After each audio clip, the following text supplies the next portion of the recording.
Narito ang programang mapagkakatiwalaan Walang kinakatingan at pinaprotektahan. mula sa Istasyon ng Katarungan Kami ang inyong boses ng mamamayan.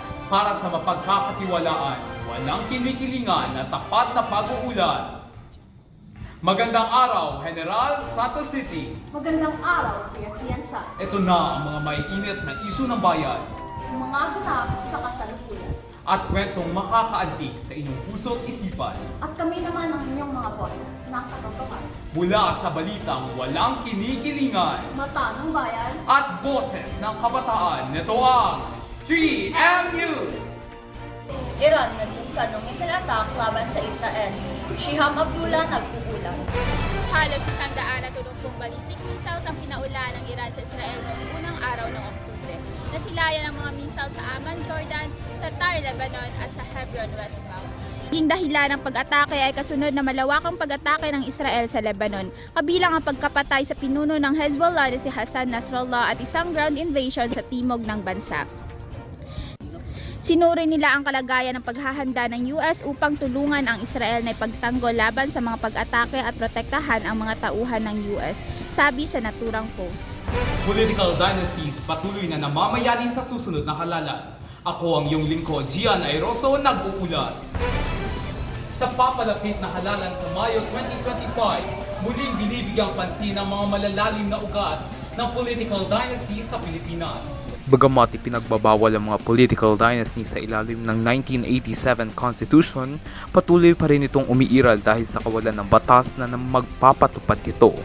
Kasama rito ang mga prominenteng pamilya gaya ng mga Marcos at Duterte na may mga kasalukuyang membro sa pambansang pamahalaan. Halos 80% ang mga gobernador at 67% ng mga kinatawan sa Kongreso ay nagmumula sa mga political dynasty. Isa sa mga epekto nito ay ang pagkakaroon ng kontrol ng ilang pamilya sa mga lokal na yaman at serbisyo na nagiging hadlang para sa mga bagong mukha sa politika. Bukod dito, ang malalim na impluwensya ng mga dinastiya sa kapangyarihan ay nagdudulot ng impunity o kawalan ng parusa sa mga ilegal na gawain. Bagamat ilang mambabatas tulad ni Senator Robin Padilla ang nagpanukala ng batas laban sa political dynasties, nananatiling mabagal ang pag-usad dito sa Kongreso. Ang patuloy na dominasyon ng mga political family ay nagiging sentro ng diskurso, lalo na sa mga usapin may kinalaman sa demokrasya at pagkapantay-pantay na pagkakataon sa paglilingkod sa taong bayan. Ng mga pagsisikap na baguhin ang sistema, tila malayo pa ang daan upang masugpo ang mga malalalim na ugat ng political dynasty o dinastiya sa Pilipinas. Ang paparating na halalan ay magiging isa na namang labanan sa pagitan ng mga matagal nang nakaupo sa kapangyarihan at mga nais magdala ng pagbabago sa larangan ng politika sa ating bayan. Mula sa balitang walang kinakatingan, mata ng bayan at boses ng kabataan, ako si Gian Airoso, nag-uulat. Pagdami ng buwaya sa General Santos City nagdudulot ng takot. Renz Cabiente, nag-uulat. Nag-aalala ang mga tao sa General Santos dahil dumadami na ang mga buwaya malapit sa mga ilog at dagat. Ang ilang buwaya ay kasing haba ng 3 metro at ito ay naging banta sa mga mangingisda at mga naninirahan malapit sa tubig. Ayon sa mga eksperto, naghahanap ang mga buwaya ng bagong tirahan dahil nasira ang kanilang dating lugar. Ang City Environment and Natural Resources Office o CENRO ay nagsusuri na sa sitwasyon. Pinapayuhan nila ang mga tao na maging maingat at iwasan ang mga lugar kung saan nakitang may buwaya. Plano ng pamahalaan para malutas ang problema sa buwaya. Ang lokal na pamahalaan ay may plano na ilipat ang mga buwaya sa mas ligtas na lugar upang maiwasan ang anumang panganib. Kasama rin sa plano ang pagbibigay ng impormasyon sa mga residente kung paano makakaiwas sa pag-atake ng mga buwaya. Mula sa balitang walang kinakatingan, mata ng bayan at boses ng kabataan, ako si Renz Cabiente, nag-ula. Hello, love again and again na nga ba? Ito ang ating chika-chikadora, RJ Montesiliano. Joy Ibra na officially back. Kinumpirma ng Star Cinema ang muling pagbabalik ng balan ni Alden Richard at Christine Bernardo para sa sequel ang kanilang 2019 blockbuster movie na Hello Long Goodbye. Gina G. rin ang dalawang aktor sa kanilang mall show sa Santa Rosa, Laguna at nagpakilig sa kanilang mga fans. Ako yung chika-chikadora ng bayan, RJ Montesiliano. Magbabalik kami pagkatapos ng ilang segundo. Finger and clover. finger in clover, my love affair. Wow! Huwag mo naman kumutin! Huwag mo naman kumutin eh! Dito tayo na!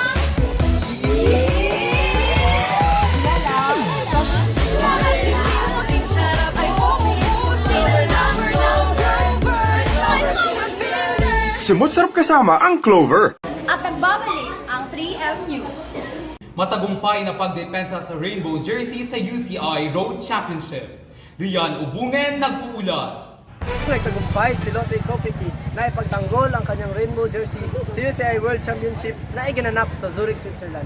Mahirap ang karera, ngunit nagawa ni Kopecky na lampasan ang kalaban sa huling bahagi ng karera. Ang tagumpay na ito ay nagpapatibay sa kanyang katayuan bilang isa sa mga nangungunang siklista sa mundo.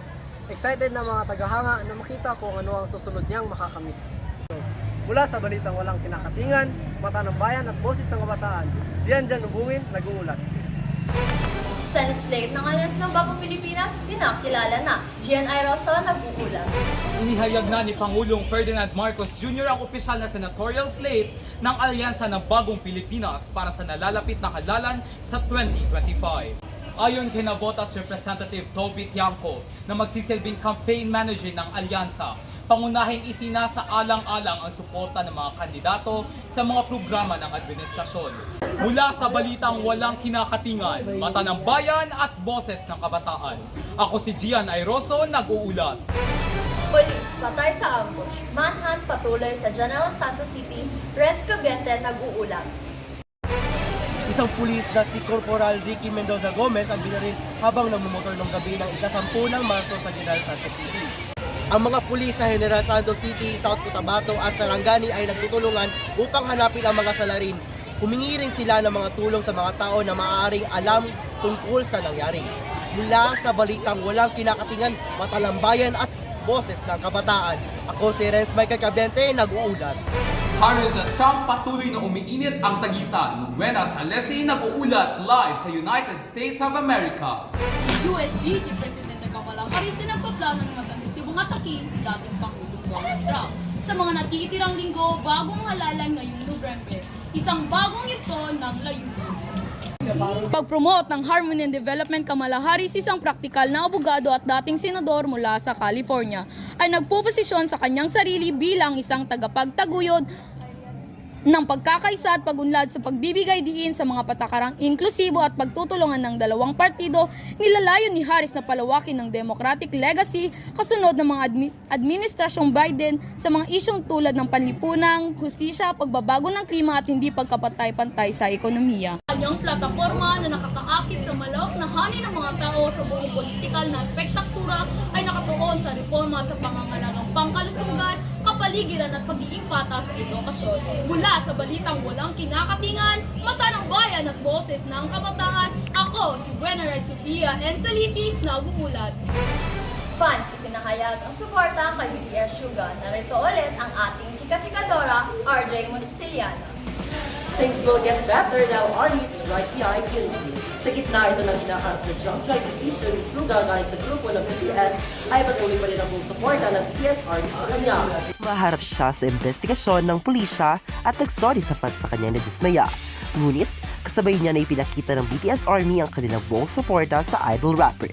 Iniimbestigahan si Suga dahil sa pagmamaneho ng electric scooter nang nakainom. Wala namang nasaktan o nasirang ari-arian dahil sa insidente. Kamulian yung chiki-chikadora ng bayan, RJ Montesiliano. Bagyong Julian, kasulukuyang nasa labas ng PAR. Nakataas ang signal number 1 sa mga ilang lugar sa Luzon. Ang Bagyong Julian ay nananatili sa labas ng Philippine Area of Responsibility. Ngunit itong Miyerkules, 4 na Luzon areas ang nasa ilalim pa rin ng signal number 1. Ayon nito sa pinakahuling tropical cyclone bulletin ng Pag-asa. Ang sentro ng bagyo ay tinatayong nasa 280 kilometers northwest ng Itbayat, Batanes sa labas ng PAR. Taglay ang maximum sustained winds na 165 kilometers per hour na malapit sa gitna at may pagbuksong aabot sa 205 kilometers per hour. Ang bagyo ay mabagal na kumikilos sa direksyong Hilagang Kanluran. Gayunpaman, may mga lugar na nananatili sa ilalim ng TCWS o ang Tropical Cyclone with Signal number 1. Nabibilang dito ang lungsod ng Batanes, Babuyan Islands, hilaga at kanlurang bahagi ng Ilocos Norte, Burgos, Pagudpod, San Nicolas, Dumalneg, Luwag City, City of Batak, at ang hilagang kanlurang bahagi ng mainland Cagayan.